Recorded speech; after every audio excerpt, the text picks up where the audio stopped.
আচ্ছা, আজকে তাহলে আমরা পড়ব linearly dependent and independent vector, তার কিছু এক্সারসাইজ এবং তার উপরে কিছু ইনিশিয়াল থিওরাম। ঠিক আছে, তো আমরা শুরু করছি স্কেমা পার পেজ নাম্বার 144। তো এর আগের দিন আমরা linearly dependent and linearly independent এই ভেক্টরের ডেফিনেশন আর দুটো এক্সাম্পল করেছিলাম। তো আজকে আরও এক্সাম্পল করি, যেমন যেটা বললাম আর কি, পেজ নাম্বার 144, তার এটা এক্সারসাইজ। তার ধরো আমি কোন অঙ্কটা করব, 1-এর 2-এর অঙ্কটা করি। এটা স্কেমা পার বই থেকে করাচ্ছি। ঠিক আছে, কোশ্চেনটা কি দিয়েছে, কোশ্চেনটা আমি একবার লিখি। আচ্ছা, আমাদের কোশ্চেনটা এরকম দিয়েছে, আমি গোটা কোশ্চেনটা লিখলাম না, সরি, গোটা কোশ্চেনটা আমরা লিখলাম না। কোশ্চেনটা এরকম দিয়েছে যে so that the set S of vectors are linearly independent, মানে এরা লিনিয়ারলি ইন্ডিপেন্ডেন্ট তাই দেখাতে বলেছে। তো আমরা দুরকমভাবে পদ্ধতি শিখেছি, একটা নর্মাল বাই ক্যালকুলেশন আর একটা হচ্ছে ডিটারমিনেন্ট মেথড। বাই ক্যালকুলেশন যেটা, সেটাও কিন্তু ইম্পর্টেন্ট। কিছু জায়গায় ডেট ডিটারমিনেন্ট ইকুয়ালস টু 0 বা নট ইকুয়ালস টু 0 এই পদ্ধতিটা অ্যাপ্লিকেবল হবে না। কোন জায়গায় হবে না সেটা আমরা দেখছি পরে। তো আমরা দেখেছিলাম যে লিখবো এরকম করে, যে আমরা যে ভেক্টরগুলো লিনিয়ারলি ডিপেন্ডেন্ট না ইন্ডিপেন্ডেন্ট বার করতে বলেছে, তাদেরকে ডিটারমিনেন্টের রো ওয়াইজ লিখে দেবো। 0, -1, 3, 3, 4, 3 অ্যাজ ওয়েল অ্যাজ 1, 1, 2। ঠিক আছে। আচ্ছা, কারোর মনে হয় স্যার কলম ওয়াইজ লিখলে কি হবে? তো কলম ওয়াইজ মানে আমি বলছি ফার্স্ট ভেক্টরটাকে তো আমি ফার্স্ট রো হিসাবে লিখেছি, তো ফার্স্ট ভেক্টরটাকে ফার্স্ট রো না লিখে ফার্স্ট কলম, সেকেন্ড ভেক্টরটাকে সেকেন্ড কলম, থার্ড ভেক্টরটাকে থার্ড কলম, এরকম লিখলে কি ভুল হবে স্যার? অবভিয়াসলি হবে না, কারণ ডিটারমিনেন্টের যা ভ্যালু ট্রান্সপোজ অফ দ্য মানে ডিটারমিনেন্ট অফ এ, তার যা value determinant of A transpose তারও সেম ভ্যালু হয়। ট্রান্সপোজ বলে রোকে কলম, কলমকে রো করে। তাহলে তুমি ফার্স্ট ভেক্টরটাকে ফার্স্ট রো, সেকেন্ড ভেক্টরটাকে সেকেন্ড রো না লিখে ফার্স্ট ভেক্টরটাকে ফার্স্ট কলম, সেকেন্ড ভেক্টরটাকে সেকেন্ড কলমও লিখতে পারো। ঠিক আছে, তাহলে এই ডেট ভ্যালুটা আমরা বার করব। যেমন এইটা 0, তার সাথে একটা ডিটারমিনেন্ট হওয়ার কথা আমি আর লিখলাম না। সিমিলারলি তারপরে -1 ফার্স্ট রো এর রেসপেক্টে যদি ভাঙি, ইন্টু ডিটারমিনেন্ট অফ 3, 3, 1, 2, যেমন করে ভাঙি 3, 3, 1, 2 অ্যাজ ওয়েল অ্যাজ লাস্টের 3 নম্বরটা যদি ভাঙি, এই ডিটারমিনেন্টটা আমি লিখিনি কিন্তু, হ্যাঁ, +3 ইন্টু ডিটারমিনেন্ট অফ এই পোর্শনটুকু, তার মানে হয়ে গেল 3, 4, 1, 1। তাহলে এটাকে যদি আমি ক্যালকুলেশন করি, প্রথমটা তো 0, এটা কি হবে 3 দুগুণি 6 -3, 6 - 3 মানে 3, আর তার সাথে মাইনাস মাইনাসে গুণ করলে প্লাস, তার মানে +3। আচ্ছা, তারপরেরটা হবে দেখো 3 - 4 মানে -1, তার মানে -3, হুইচ ইজ ইকুয়ালস টু 0। তাহলে this vector is linearly dependent. আমি কোশ্চেনটা বলার সময় একটু ভুল বলেছিলাম, কোশ্চেনটা এরকম বলেছে so that the set of vector S is linearly dependent, তাই দেখাতে বলেছে। আমি ইন্ডিপেন্ডেন্ট বলে ফেলেছিলাম ভুল করে। তো so the given vectors are linearly dependent. আচ্ছা, এবার ইন্ডিপেন্ডেন্টের একটা অঙ্ক আমরা করি। যেমন ধরো কোশ্চেনটা লিখি আগে।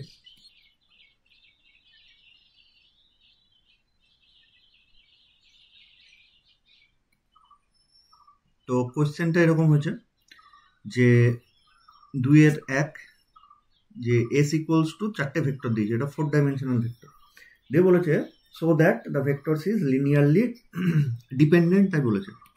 এলডি লিনিয়ারলি ডিপেন্ডেন্ট বলেছে। তাহলে আবার আমরা ডেট ভ্যালু বার করব। সলিউশনের det is equals to first ভেক্টরকে ফার্স্ট রো, সেকেন্ড ভেক্টরকে সেকেন্ড রো, থার্ড ভেক্টরকে থার্ড রো, ফোর্থ ভেক্টরকে ফোর্থ রো। ঠিক আছে, দিয়ে আমরা এই কেন ডিটারমিনেন্ট বার করছি এটা বোঝার জন্য আগের ভিডিওটা তোমাদের দেখতে হবে, কিন্তু যারা দেখোনি তারা দেখে নিও। তাহলে এখানটাও সেম একই পদ্ধতি, এখানটাই 1 ইন্টু ওই রো আর ওই কলম বাদ দিয়ে যেটা পড়ে থাকে সেটা ডিটারমিনেন্টের মধ্যে আসে, আমরা জানি এটা 1, 1, 1। তারপরেরটা এটা রেসপেক্টে যদি ভাঙি, -1টা যে রো আর যে কলমে আছে সেইটা বাদ দিয়ে বাকিটুকু, মানে এইটা আসবে অ্যান্ড এগুলো আসবে। তাহলে 1, 1 1 as well as 1 1 2 as well as 1 1 1. Similarly এটা রেসপেক্টে যদি ভাঙি প্লাস অফ ডিটারমিনেন্ট অফ আসবে এই পোর্শনটুকু অ্যান্ড তার সাথে এইটুকু, তার মানে হয়ে যাচ্ছে 1 0 1 1 2 2 as well as 1 1 1. যে দেখবো এবার এইগুলো একটা 3x3 ভেক্টর, ঠিক আছে? তাহলে এদের ভাঙতে হবে। এবার এদের ভাঙাটার একটু মজা আছে, যেমন ধরো আমরা এই ডিটারমিনেন্টটার দিকে যদি তাকাই, দেখো এর থার্ড রো আর ফার্স্ট রো আইডেন্টিক্যাল হয়ে গেছে, তাহলে এই ডিটারমিনেন্টের ভ্যালু ডিরেক্ট 0 লিখবো। কোনো ডিটারমিনেন্টের যদি কোনো একটা রো, কোনো একটা নয়, যে কোনো দুটো রো যদি আইডেন্টিক্যাল হয় তাহলে 0 হয়ে যাবে, বা একই রকমভাবে কোনো দুটো কলম যদি আইডেন্টিক্যাল হয় তাহলে কিন্তু তার ডিটারমিনেন্টের ভ্যালু 0 হয়ে যায়, তাহলে এটা বাই ডিফল্ট 0 হয়ে গেল। আচ্ছা, এবার এই ফার্স্ট ডিটারমিনেন্টের দিকে তাকাই, এদের কোনো রো বা কোনো কলম আইডেন্টিক্যাল নেই, তাহলে এটাকে ভাঙতে হবে, অ্যাজ ওয়েল অ্যাজ এটাও তাই, এটাও ভাঙতে হবে। ভেঙে চুড়ে দেখবো, যেহেতু এরা দেখবো বাই ক্যালকুলেশন 0 এসছে, therefore they are linearly dependent। আশা করি এটাও আর এটা ভাঙতে পারবে, ঠিক আছে? মেন যেটা সেটা হচ্ছে 2 নম্বর অঙ্কটা আমরা একটু দেখব। কেন 2 নম্বর দেখবো সেটাও আমরা বলছি স্পেশালি। তো এখানটায় কি দিয়েছে দেখো, 2 নম্বর অঙ্কটা, যে s is equals to this, দিয়ে বলেছে এরা LD দেখাও, লিনিয়ারলি ডিপেন্ডেন্ট তাই দেখাও বলেছে। আচ্ছা, তো আমি যদি এটাকে ডেট ডিটারমিনেন্ট হিসাবে লিখতে চাই তাহলে সমস্যাটা কি আসবে দেখো, ফার্স্ট রোকে ফার্স্ট কলম মানে 2 3 1 4, ফার্স্ট রো বলছি, সরি, ফার্স্ট ভেক্টরকে ফার্স্ট রো, সেকেন্ড ভেক্টরকে সেকেন্ড রো, থার্ড ভেক্টরকে থার্ড রো। বেশ, এইটার যদি আমি ডেট ভ্যালু বার করি, দেখো আদৌ এই ডিটারমিনেন্টটা এক্সিস্টই করছে না, কারণ ডিটারমিনেন্ট হতে গেলেই যে ম্যাট্রিক্সটার আমি ডিটারমিনেন্ট নিতে চাই সেই ম্যাট্রিক্সটা কিন্তু স্কোয়ার ম্যাট্রিক্স হতে হয়। ডিটারমিনেন্টের ডেফিনেশনই তাই, যে একটা ডিটারমিনেন্টে বার করতে গেলে matrix should B A square matrix, প্রথম ক্রাইটেরিয়া। তা এই যে ভেতরের যেটা, সেটা কি স্কোয়ার ম্যাট্রিক্স? আমরা ভালো করে দেখি, এর রো কটা, এর 3টে রো আর কলম হচ্ছে 4টে, তাহলে this is not a date, এটা কিন্তু ডিটারমিনেন্ট হয়নি। আমি এই ডিটারমিনেন্টের সাইনটাই দিতে পারবো না, তাহলে এখানটায় ডিটারমিনেন্ট পদ্ধতি ফেল করে গেল। তাহলে আমাদের যে ইনিশিয়াল পদ্ধতি সেখানটা সেইটা আমরা অ্যাপ্লাই করব, বুঝে গেল? তাহলে খুব ভালো করে দেখবো যে এখানটায় ভেক্টরের ডাইমেনশন হচ্ছে 4, কেন? কারণ প্রত্যেকটা 4টে করে কম্পোনেন্টও আছে, তাহলে এটা 4 ডাইমেনশনাল ভেক্টর, কিন্তু নাম্বার অফ ভেক্টরস হচ্ছে 3, তাহলে নিশ্চয়ই স্কোয়ার ম্যাট্রিক্স হবে না, মিনস ডেট ভ্যালু বার করা যাবে না। সুতরাং আমরা ইনিশিয়াল মেথডে করব। তা ইনিশিয়াল মেথড কি ছিল?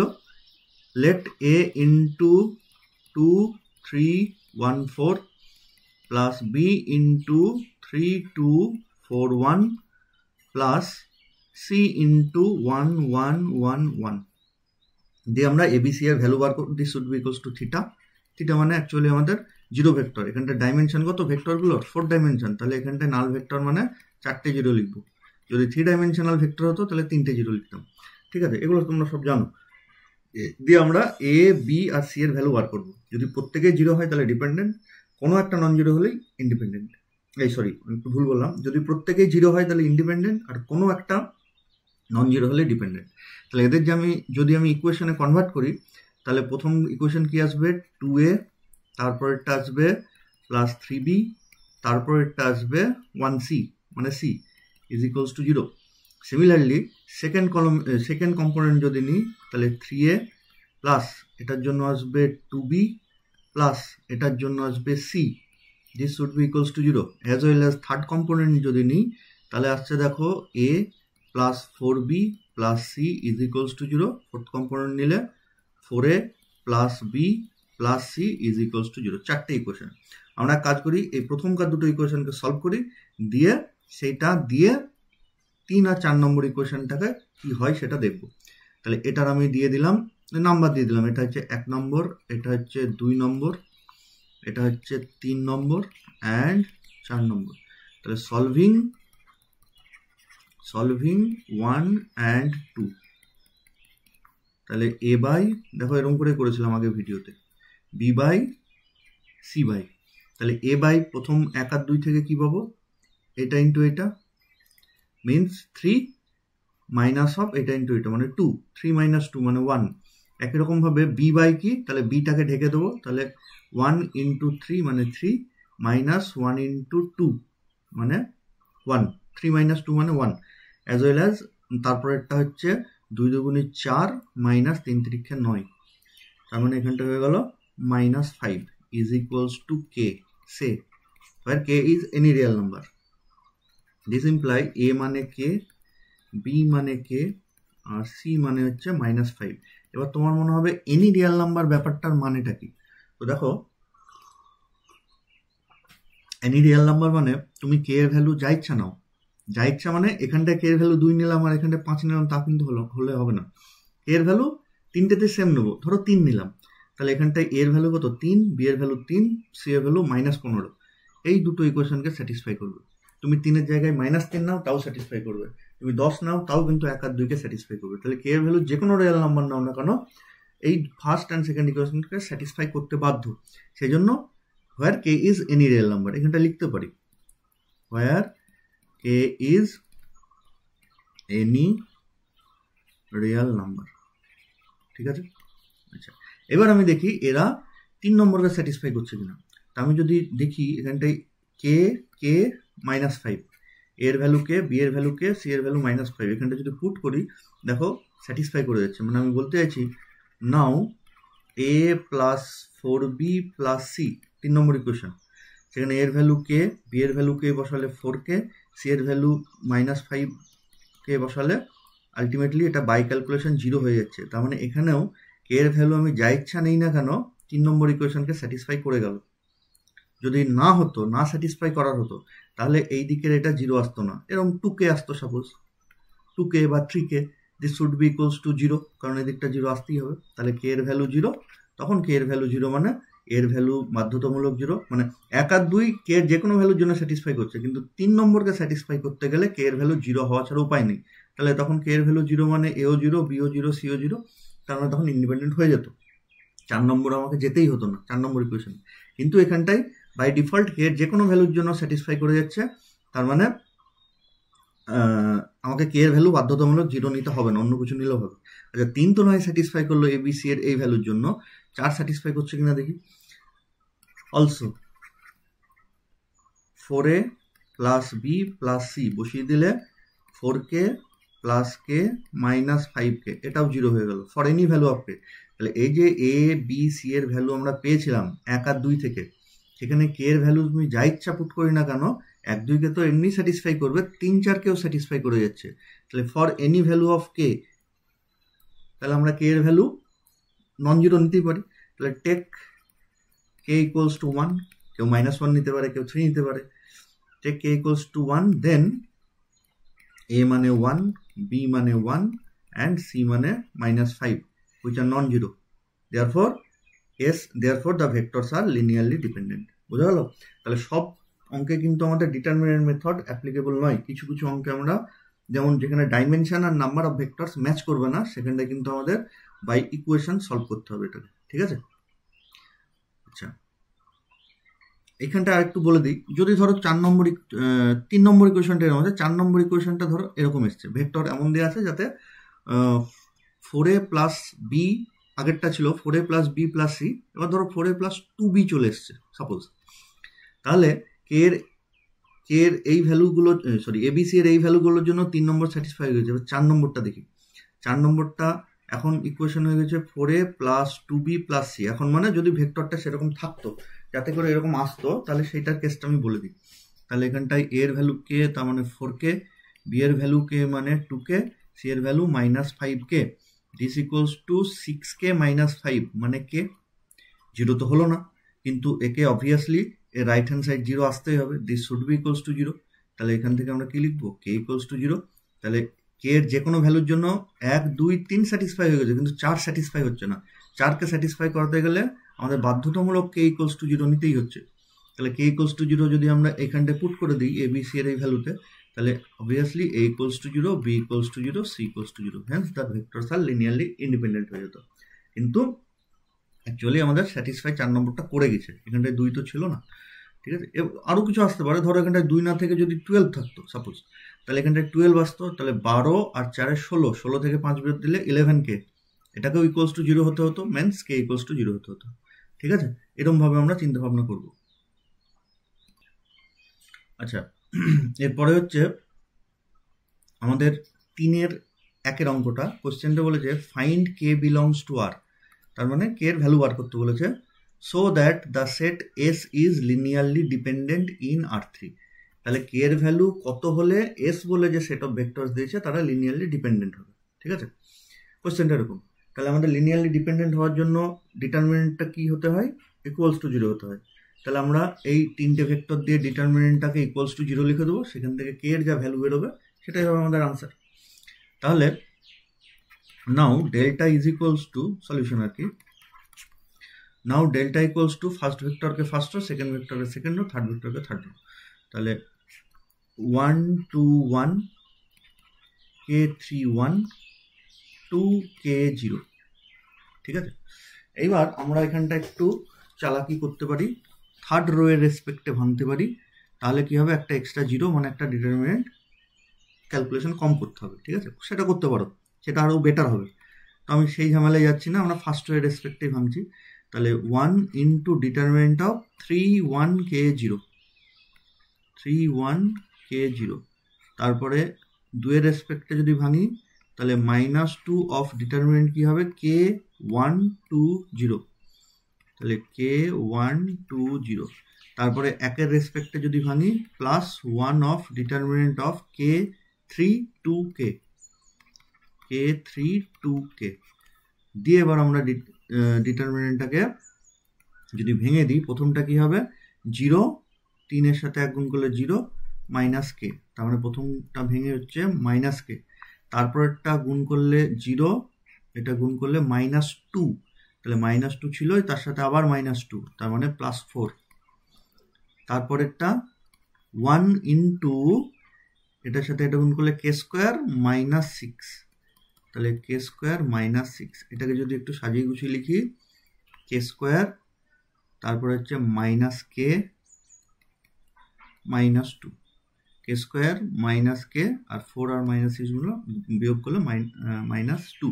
আচ্ছা, if S is linearly dependent, আমরা কিন্তু পুরো কথা লিখবো, হ্যাঁ, পরীক্ষার খাতায়, dependent, then delta is equals to 0 implies k square minus k -2 equals to 0। তাহলে এটা কে এর দ্বিঘাত সমীকরণ, সলভ করে দেবো, হয় শ্রীধরাচার্য দেবে, নাহলে মিডিল টার্ম দেবে, যেটা তোমাদের সুবিধা হয় সেটা দেবে, যে কে এর ভ্যালু বার করবো। আচ্ছা, তাহলে আমরা যদি এটাকে সলভ করি, মিডিল টার্ম যদি করে দিই, মিডিল টার্ম করলে কি আসছে, কে স্কোয়ার -2কে plus k -2 equals to 0। Solve যদি আমরা করি তাহলে কে কমন নিলে k -2 plus of k -2 equals to 0, তার মানে এখানটা হয়ে গেল কে +1 আর একটা k -2 is equals to 0, means k equals to -1 আর 2। তাহলে কোশ্চেন কি দিয়েছে, কোশ্চেন দিয়েছে find k belongs to R, find k belongs to R so that the set S is linearly dependent. তাহলে আমরা উত্তর কি লিখবো, কে ইকুয়ালস টু -1 আর 2, এদের জন্য ওরা লিনিয়ারলি ডিপেন্ডেন্ট হবে। সিমিলারলি 3-এর 2-এরটাও তাই, সেরকম একটা অঙ্ক কে দিয়ে দেওয়া আছে, আশা করি পারবে। আচ্ছা, আমি 4-এর একটা অঙ্ক বলে দিই, 4-এর অঙ্কগুলো কি বলছে। আচ্ছা, 4-এর 1-এর অঙ্কটা বলেছে এরকম যে find the conditions on a b belongs to R, মানে এ বি এর ভেতরে কন্ডিশন বার করতে বলেছে, সো দ্যাট, যাতে করে the set of vectors is linearly dependent, যাতে করে এই set of vectors linearly dependent হয় সেটা বার করে দেবো। তার মানে মধ্যা কন্ডিশন, এই set of vector linearly dependent হবে, তার জন্য এ বি এর কন্ডিশন কি বার করতে হচ্ছে। তাহলে লিনিয়ারলি ডিপেন্ডেন্ট মানে আমি হিন্টস দিয়ে ছেড়ে দিচ্ছি, এটা আশা করি তোমরা পারবে, যে ওর ডেড ভ্যালু যেটা মিনস এ, আচ্ছা ভেক্টর কি দিয়েছে, a b b, b a b, b b a, তাহলে ফার্স্ট রোকে ফার্স্ট ভেক্টরকে first row, similarly b a b, তারপরে বি বি এ দিয়ে এটাকে ভেঙে দেবো, ভেঙে দিয়ে তারপরে ঠিক লিখবো if the set of vectors is linearly dependent, তাহলে this should be equals to 0। তাহলে যে এক্সপ্রেশনটা পেলাম, সাপোজ এটাকে ভেঙে এরকম এসছে, আমি একবারে আন্দাজে বলছি, ধরো এরকম জিনিস এসছে, plus a square plus 2a plus 2b, suppose ডিটারমিনেন্টকে ভেঙে this should be equals to 0। তাহলে যেই ডিটারমিনেন্টকে ইকুয়ালস টু 0 করবো, তাহলে এই ইকুয়েশনটা পেলাম, this is the required condition. ঠিক আছে, সিমিলারলি 2 এর অঙ্কটাও, 4 এর 2 এর অঙ্কটাও আমরা করবো বাড়িতে। আচ্ছা, এরপরে আছে আমাদের 7 নম্বর ওই এক্সারসাইজেরই, আর 8 নম্বর, so that the set of vectors S is linearly independent. ঠিক আছে, 7 আর 8 একই। তাহলে লিনিয়ারলি ইন্ডিপেন্ডেন্ট মানে এবার ডেড ভ্যালু যেটা আসবে that should be not equals to 0, তাহলে এরা ইন্ডিপেন্ডেন্ট হয়ে যাবে। তাহলে ওই 7 আর 8 অঙ্কগুলো তোমরা বাড়িতে করবে। তারপরে 9 এরগুলো বেসিস বার করতে বলেছে, বেসিস আমাদের এখনো হয়নি, যখন হবে তখন আবার বেসিসে আসবো। আমরা কিছু এক্সাম্পল দেখি, এগুলো তো এক্সারসাইজ করলাম, এবার কিছু এক্সাম্পল দেখি। আচ্ছা, আমাদের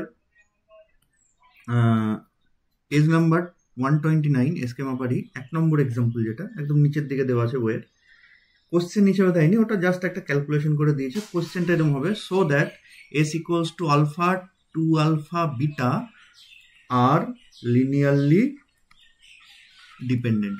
কোশ্চেনটা এরকম দেবে যে so that S equals to alpha two alpha beta is linearly dependent. তাহলে আমাদের লিনিয়ারলি ডিপেন্ডেন্ট মানে তো ডিটারমিনেন্ট বার করতে হয়।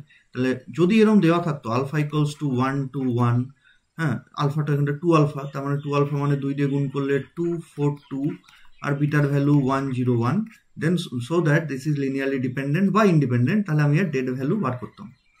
ঠিক আছে, ডেড ভ্যালু যদি এটা 4 ডাইমেনশনাল ভেক্টর হতো, কিন্তু দেওয়া আছে 3টে ভেক্টর, তাহলে ইকুয়েশন করে লিখতাম যে এ আলফা প্লাস, বোঝা গেল, a alpha plus b of 2 alpha plus c of beta is equals to theta. আমরা এটা এভাবে করতাম যদি দেওয়া থাকতো আলফা বিটার আমার ভ্যালু। কিন্তু এখানটা আলফা বিটা গামার ভ্যালু দেওয়া নেই, তাহলে না আমাদের ওই ডিটারমিনেন্ট মেথড আসবে, না এই ইকুয়েশন মেথড আসবে। আমাদের একটু চালাকি করতে হবে। কিরকম চালাকি সেটা আমরা একটু লিখি আগে। দেখো, এখানটা আমি একটা স্টেটমেন্ট লিখেছি, এই স্টেটমেন্টটা আমরা এর আগে এক্সাম্পল হিসেবে পড়েছি, জাস্ট এর আগের ভিডিওটা 5 নম্বর ভিডিওতে, যে if any vector is linear combination of the remaining vectors then the vectors are linearly dependent. এটাই একটা থিওরাম, পরে আমরা পড়বো, সামনে জাস্ট একটা প্রুফ দ্যাট বলে দিয়ে দেবে, তাহলে এটা থিওরাম হয়ে গেল। আমরা পরে পড়বো থিওরামটা, কিন্তু এক্সাম্পল হিসেবেও দেখেছি যে সাপোজ কোনো একটা সেট অফ এস, তার মধ্যে আলফা বিটা গামা ডেল্টা আছে, যদি দেখা যায় যে কোনো একটা ভেক্টর সে gamma, this can be written as 3 of alpha minus 4 of beta plus 5 of delta. যদি এরকম লেখা যায়, তার মানে কি one vector is linear combination of the remaining, মানে বাকি যেগুলো থাকলো আলফা বিটা ডেল্টা, যদি লেখা যায়, তাহলে this set of vector is linearly dependent. এটা আমরা অঙ্কের মাধ্যমে দেখেছি, স্টেটমেন্ট আমরা বলেওছি, প্রমাণটা আমরা পরে করছি, স্টেটমেন্ট যখন থিওরাম করবো তখন করবো। তা এইখানটায় আমরা সেই পদ্ধতি অ্যাপ্লাই করব। এই যে এখানটা কি কি এসে কি কি দিয়েছে, আলফা টু আলফা বিটা, যেহেতু এদের কম্পোনেন্ট দেওয়া নেই, ইকুয়েশন দেওয়ার হবে না, তাহলে আমরা চেষ্টা করব যে এদের কোনো একটা ভেক্টর বাকি, যে কোনো একটা ভেক্টর বাকিদের লিনিয়ার কম্বিনেশনে লেখা যায় কিনা। ঠিক আছে, আমি আগেও বলেছি যে নট নেসেসারিলি এই কোএফিসিয়েন্ট মানে 3 4 -4 আর 5 এদের নন জিরো হতে হবে। মেবি এমন হতেই পারে 0 into alpha plus 0 into beta plus 0 into delta, তাহলেও কিন্তু gamma is linear combination of alpha beta and gamma, এটা কিন্তু বলা যায়। ঠিক আছে, তাহলে এবার তোমার মনে হবে তাহলে তো স্যার যে কোনো ভেক্টর, আমি একটু আউট অফ টপিক কথা বলছি আর কি, এই জিনিসটা আমরা এই অঙ্কে লাগবে না, তবুও বলে রাখছি। তাহলে মনে হয় যে স্যার তাহলে যে কোনো ভেক্টরকেই তো যে কোনো বাকি ভেক্টরের লিনিয়ার কম্বিনেশন লেখা যায় 0 0 0 হিসাবে। তাহলে যদি প্রত্যেকটা 0 0 0 হতে হয়, তাহলে দেখো এটার ভ্যালু পার্টিকুলার থিটা হতে হবে, মানে নাল ভেক্টর হতে হবে। ঠিক আছে, তাহলে যদি কোনো একটা সেট অফ ভেক্টরে নাল ভেক্টর থেকে থাকে থিটা, তাহলে তাকে অবভিয়াসলি বাকিদের লিনিয়ার কম্বিনেশন 0 0 দিয়ে করা যাবে। তার মানে নাল ভেক্টর যদি কোনো সেট অফ ভেক্টরে থাকে, তাহলে then this vector should be always linearly dependent, কারণ এই পদ্ধতি তো সবসময় লেখা যাবে। তো এটা আমরা একটু পরে অঙ্কও করবো, তো আমি আগে বলে দিলাম আর কি। তো এখানটা কি দেখো কি করে যে কোনো একটাকে বাকিদের লিনিয়ার কম্বিনেশনে লেখা যাবে। দেখো এখানটায় 2 আলফা আছে, 2 আলফাটাকে আমি এরকম লিখতে পারি 2 into alpha plus 0 into beta.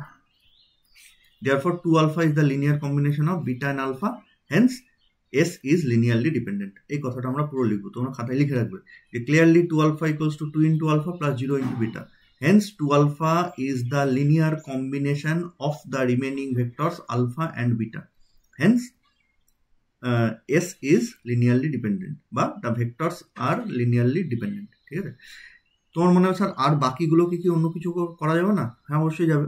আলফাটাকেও লেখা যাবে, আলফাটাকে লেখা যাবে দেখো half of 2 alpha plus 0 into beta, কিন্তু বিটাটাকে লেখা যাবে না, বুঝতে পেরেছো? বিটাটাকে, কারণ এদিকে একটা আছে 2 আলফার একটা আলফা, বাকি কি করে তুমি আলফা থেকে বিটাতে আসবে, এটা সম্ভব না। এটাও লেখা যেতে পারে, এটাও লেখা যাবে, যে কোনো একরকম লেখা গেলেই হলো।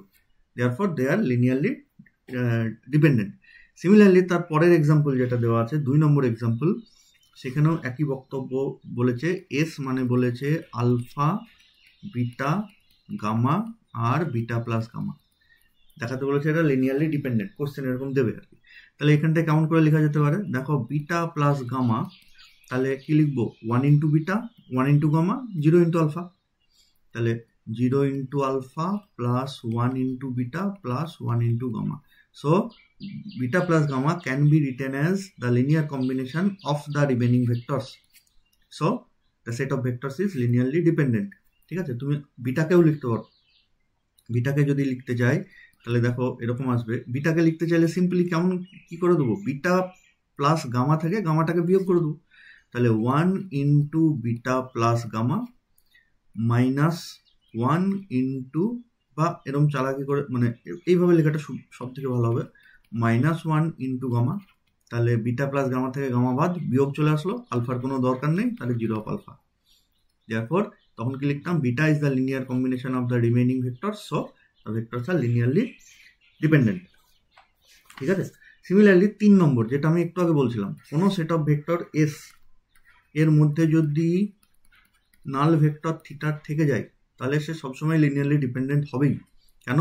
কারণ theta equals to 0 of alpha plus 0 of beta plus 0 of gamma, hence the vector theta can be written as linear combination of alpha, beta, gamma, but theta can be written as the linear combination of the remaining vectors, so the set of vectors S is linearly dependent। statement এরকম আসতে পারে, আমি লিখে দিচ্ছি, সম্ভবত এরকম ভাবে একটা কোনোবার থিওরাম এসেছিল, যখন আমরা 10 ইয়ার্স করবো আরো ভালো করে বুঝতে পারবো। আমার যতদূর মনে পড়ছে এই থিওরামটা এসেছিল যে if a set of vectors contains null vector then the vectors are linearly dependent, যে কোনো সেট অফ ভেক্টর যদি নাল ভেক্টরকে কন্টেন করে তাহলে সেই ভেক্টরগুলো লিনিয়ারলি ডিপেন্ডেন্ট হয়। তাহলে আমাকে ধরে নিতে হবে let S equals to theta alpha 1 alpha 2 dot dot alpha n। Now theta equals to 0 of alpha 1 plus 0 of alpha 2 plus dot dot 0 of alpha n, so the vector theta can be written as linear combination of the remaining vectors, hence the set of vectors is linearly dependent। clear? বেশ, এরপরে আসি আমরা next থিওরামে। তো আমরা এতক্ষণ যেটা নিয়ে বারবার আলোচনা করছিলাম এবং যেটা অলরেডি অ্যাপ্লাই করে অঙ্ক করলাম, সেটা এবারে থিওরাম হিসেবে এসছে। ঠিক আছে, একদম সহজ থিওরাম বলেছে, এটা হচ্ছে 4.4.5। if the set of vectors alpha 1 alpha 2 dot dot alpha n in vector space V over the field F is linearly dependent, তার মানে এত বক্তব্যের মধ্যে কি বলতে চাইছে যে this set of vector is linearly dependent, then তাহলে at least one of the vectors can be expressed as linear combination of the remaining vectors, তাহলে অন্তত এদের মধ্যে কোনো একটা ভেক্টরকে বাকিদের লিনিয়ার কম্বিনেশনে লেখা যাবে, বা ঘুরিয়ে অ্যান্ড কনভার্সলি, এটা হয়তো থিওরামে লিখতে ভুলে গেছে, অ্যান্ড কনভার্সলি মানে এদের মধ্যে এই সেট অফ ভেক্টর মধ্যে অ্যাটলিস্ট কোনো একটা ভেক্টরকে যদি বাকিদের লিনিয়ার কম্বিনেশনে লেখা যায় then the set of vectors is linearly dependent. তাহলে একদম সহজ প্রুফ, আমরা প্রথমে ধরি যে set of vectors is linearly dependent, তাহলে late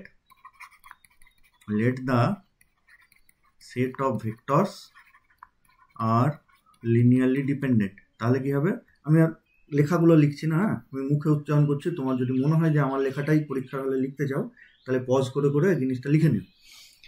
let the set of vectors is linearly dependent, then there exist scalars c1 c2 dot cn comma দিয়ে not all zero, linearly dependent মানে অন্তত একটা নন জিরো পাবো, not all zero such that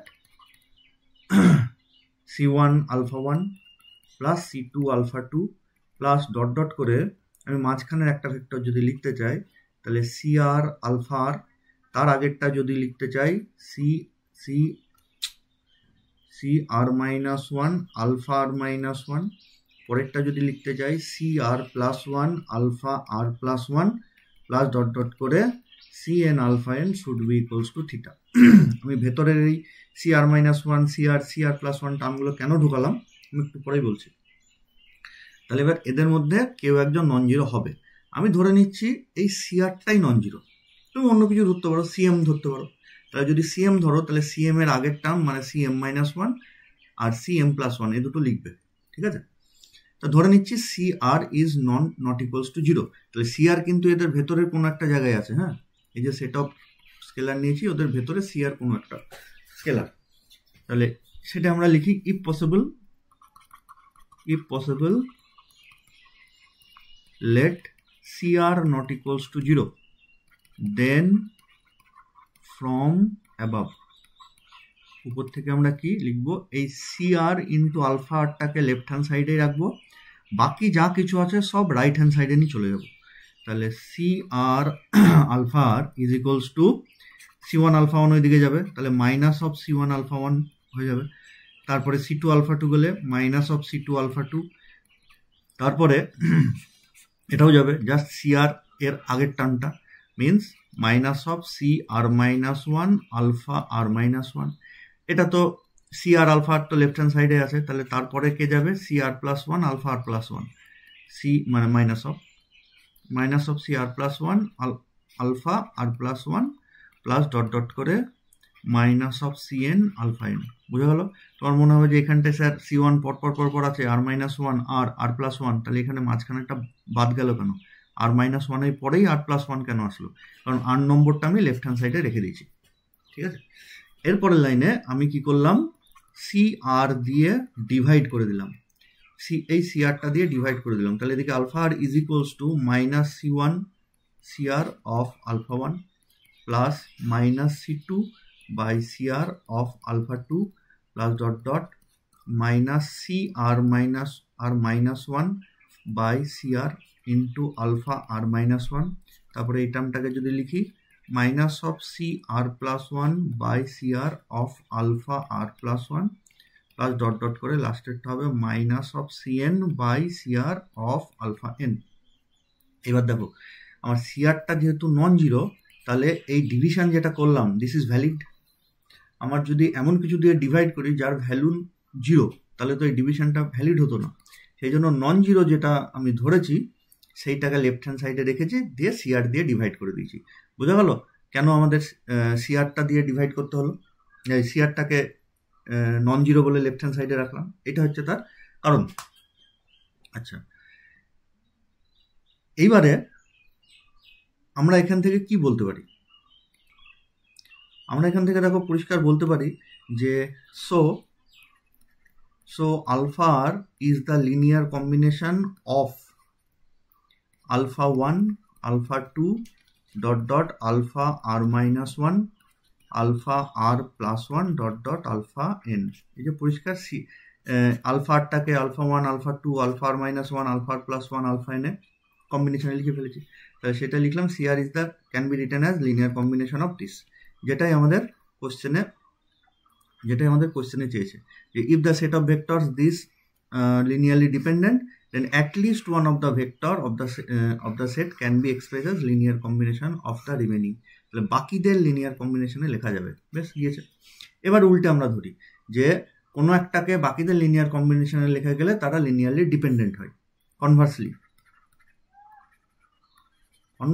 আমরা ওই কথাটা লিখবো, late at least one of the vector say alpha r, তুমি আলফা এমও নিতে পারো, তাহলে আলফা এম নিলে তখন এই জায়গাটায় আমরা সি অফ এম দিয়ে ডিভাইড করতাম, কারণ এদিকে তখন সি অফ এম পড়ে থাকতো, ঠিক আছে? ব্যাপার একই।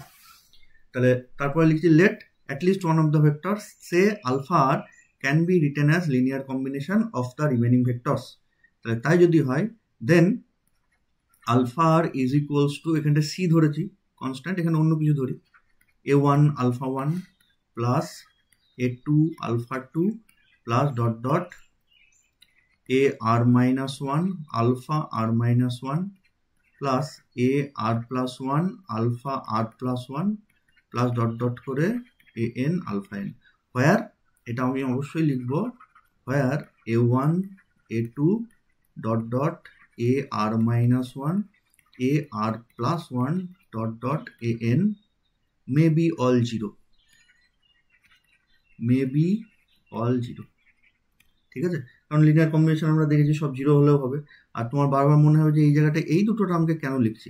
দেখো যে কোনো টার্ম যদি মাঝখানে না থাকে তাহলে সেটা বোঝাতে গেলে তার আগের টার্ম আর তার পরের টার্ম লিখতে হয়, তাহলে বুঝতে হবে যে ওই টার্মটা নেই ভেতরে। আর যদি a1 থেকে an পর্যন্ত সবাই থাকে তাহলে ভেতরের এইগুলো লেখার দরকার পড়ে না, a1 a2 dot dot an, তার মানে ভেতরে সবাই আছে। আর এআরটা নেই মানে এআর এর আগের টার্ম লিখবো r-1 আর এআর এর পরের টার্ম ar+1, ঠিক আছে?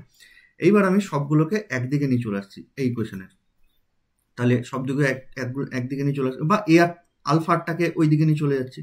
তাহলে a1 alpha 1 plus a2 alpha 2 plus dot dot ar-1 alpha r-1 plus 8 নম্বর টার্মটাকে এবার এখানে ঢুকিয়ে দিই, আলফারটাকে যেখানে ওই দিকে নিয়ে গেছিলাম, তাহলে মাইনাস হয়ে যাবে, সেই জন্য -1 আলফা আর, তারপরে পরের term ar+1 alpha r+1 plus dot dot an alpha n is equals to theta. তাহলে এবার এই যে set of vectors alpha 1 alpha 2 alpha r-1 alpha r alpha r+1 alpha n equals to theta হয়ে গেছে। তাহলে এরা লিনিয়ারলি ডিপেন্ডেন্ট কখন হবে? যখন at least one of the coefficient is non zero হয়। তাহলে দেখো এই a1 a2 dot dot n এরা মে বি জিরো, বাট এইখানটা একটা চলে এসছে -1, এই -1টা তো আর জিরো হবে না। তাহলে ঠিক এরপরে লিখবো যে it is clear from the above discussion that coefficient of alpha r is non zero, hence the set of vectors alpha 1 alpha 2 dot dot alpha n is linearly dependent. বুঝে গেল? আমি যেটা বললাম সেটা লিখবে যদি আমার লিখতে চাও, আর বইয়ে লেখা আছে তো দেখতেই পারো, তবে বই একটু জটিল করে লেখা আছে। পরিষ্কার এখান থেকে লিখে দেবো clearly from the above equation that the coefficient of alpha r is non zero, hence alpha 1 alpha 2 dot dot alpha n is linearly dependent. পরিষ্কার? আচ্ছা, আমি আর দুটো থিওরাম বলে আমার ভিডিওটাকে শেষ করব, কারণ লম্বা হয়ে যাচ্ছে। এই থিওরাম দুটো কিন্তু আবার প্রুফও লাগবে না, জাস্ট আমরা একটু থিওরামটার স্টেটমেন্ট মনে রাখবো, ঠিক আছে? একটা এটা পেজ নাম্বার 127-এর 4.4.1 একটা, 4.4.2 একটা। কি বলেছে? এ সুপারসেট মানে কাকে বলে? দেখো এরকম আমরা সাইন লিখেছি, তাহলে কি বলি?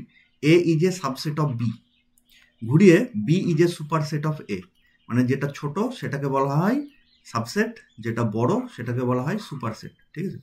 তাহলে কি বলেছে? Superset of a linearly dependent set of vectors is linearly dependent. মাঝখানে vector space V over the field F, এটা আমাদের মানে অদরকারি কথা, যদিও এটা লেখা বাঞ্ছনীয়, নাহলে ভেক্টর স্পেস না হলে তার উপর ভেক্টর ডিপেন্ডেন্ট ইন্ডিপেন্ডেন্ট কিছুই আসে না। আমাদের দরকার যেটা সেটা হচ্ছে কি, a superset of a linearly dependent set of vectors is linearly dependent. তাহলে একটা সেট যদি লিনিয়ারলি ডিপেন্ডেন্ট হয় তাহলে তার সুপারসেট বি সেটাও লিনিয়ারলি ডিপেন্ডেন্ট হবে। তার মানে আমি যদি ছবি আঁকি, এটা হচ্ছে এ যেটা লিনিয়ারলি ডিপেন্ডেন্ট, তাকে আমি যদি এক্সটেনশন দিই মানে এক্সটেন্ড করি, বড় করে দিই, তাহলেই সুপারসেট হবে, সেটা হচ্ছে বি, তাহলে সেটাও লিনিয়ারলি ডিপেন্ডেন্ট হবে। বোঝা গেল? তার মানে ছোট সেট লিনিয়ারলি ডিপেন্ডেন্ট হলে বড় সেটটাও লিনিয়ারলি ডিপেন্ডেন্ট হবে, ঠিক আছে? কেন? আমরা ছোট এর প্রমাণ লাগবে না, কিন্তু একটু আগে আমরা বললাম আলফা টু বিটা আর গামা, ধরো এটা লিনিয়ারলি ডিপেন্ডেন্ট হয়েছে, সরি এখানটায় টু বিটা ছিল না, আলফা টু আলফা আর বিটা না গামা ছিল, যাই হোক। তাহলে এখানটায় দেখো কেন linearly dependent, since 2 alpha is equals to 2 of alpha plus 0 of gamma, ঠিক আছে? এ বলে লিখি এটাকে। তাহলে এ সেট ইজ তাহলে লিনিয়ারলি ডিপেন্ডেন্ট হয়ে গেল। এইবার আমি এ সেটের একটা সুপার সেট নিই বি। সুপার সেট মানে এর এলিমেন্টগুলো তো থাকবেই, সেই সঙ্গে সঙ্গে আরও এক্সট্রা কিছু থাকবে, সে একটা থাকুক, দুটো থাকুক, চারটে থাকুক। আমি ধরো এক্সট্রা একটা ধরে নিলাম আলফা, 2 আলফা, গামা, এরা তো ছিল, তার সাথে ডেল্টা। এটা কি লিনিয়ারলি ডিপেন্ডেন্ট হবে? ইয়েস, অবভিয়াসলি হবে, কারণ 2 alpha equals to 2 of alpha plus 0 of gamma plus 0 of delta লিখে দিলাম। therefore the b set is also linearly dependent। ঠিক আছে, তাহলে আমরা মনে কি রাখবো, ছোট সেট যদি লিনিয়ারলি ডিপেন্ডেন্ট হয় তাহলে তাকে যদি এক্সটেন্ড করি তাহলে সেই সুপার সেট যেটা পাবো সেটাও লিনিয়ারলি ডিপেন্ডেন্ট। মাথায় রাখতে হবে এ সেটের সবাইকে কিন্তু বি সেটের মধ্যে আসতে হবে, তার সাথে এক্সট্রা কিছু এলিমেন্ট বি এর মধ্যে থাকতে পারে।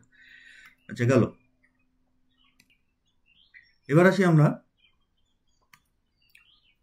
পরের থিওরেমটা, আমাদের অপ্রয়োজনীয় যেটা in a vector space over the field F.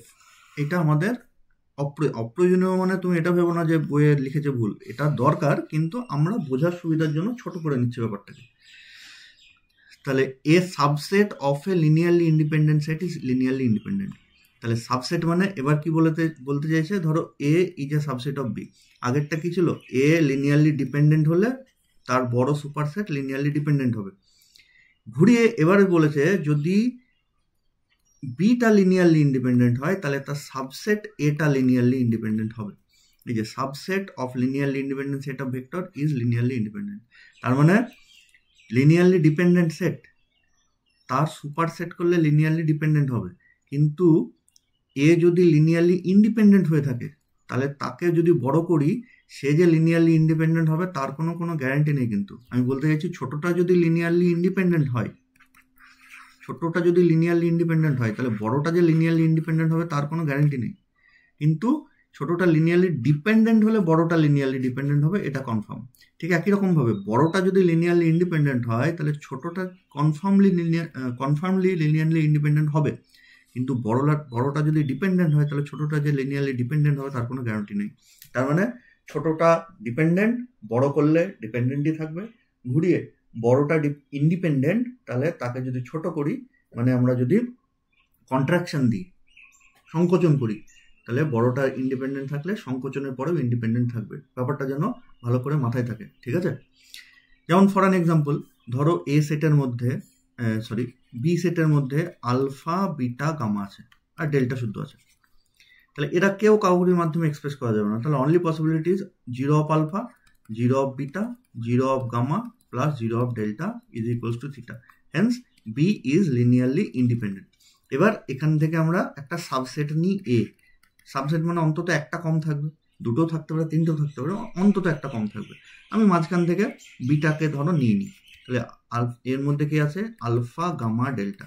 এদের মধ্যে কি রিলেশন, একমাত্র relation 0 alpha plus 0 beta plus 0 gamma is equals to 0। তাছাড়া কিন্তু আর কোনোরকমভাবে 0 তো হবে না, এটা থিটা হবে, কোনোরকমভাবে কিন্তু আর আসবে না। তাহলে বড় সেট লিনিয়ারলি ইন্ডিপেন্ডেন্ট, মানে ছোটটাও লিনিয়ারলি ইন্ডিপেন্ডেন্ট। ঘুরিয়ে ছোটটা যদি লিনিয়ারলি ডিপেন্ডেন্ট হয় তাহলে বড়টাও লিনিয়ারলি ডিপেন্ডেন্ট হবে, ঠিক আছে? আজকে এই পর্যন্ত থাকলো, নেক্সট দিন আমরা আরও কিছু এক্সট্রা করবো।